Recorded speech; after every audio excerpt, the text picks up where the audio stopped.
کچھ لوگ ہمارے کبھی نہیں ہوتے، بس وقت کچھ پل کے لیے ان کو ہمارے پاس لے آتا ہے۔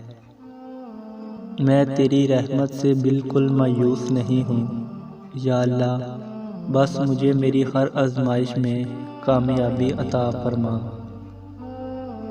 فنا کر دے اپنی ساری زندگی اللہ کی محبت میں، یہ وہ واحد پیار ہے جس میں بے وفائی نہیں ملتی۔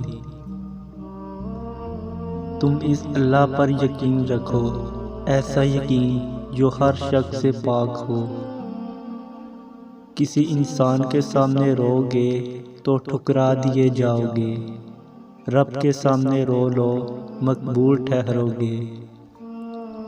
قرآن کہتا ہے، اپنے دشمنوں کی چالوں سے پریشان نہ ہوا کر، بے شک تمہارا رب سب سے بہترین چال چلنے والا ہے۔ میری مشکلوں سے کہہ دو، میرا اللہ بہت بڑا ہے۔ اللہ بہتر کرے گا، لیکن اگر اللہ نے بہتر نہ کیا تو ایمان رکھو اللہ بہترین کرے گا۔ آزمائش میں اللہ اذیت دینے کے لیے نہیں ڈالتا، بلکہ کچھ سکھانے کے لیے ڈالتا ہے۔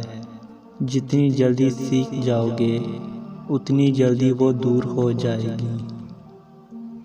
بد نصیب ہے وہ شخص جس کے دروازے پر جنت آئی اور اس نے ٹھکرا دی، یعنی اپنے ماں باپ کی خدمت نہ کی۔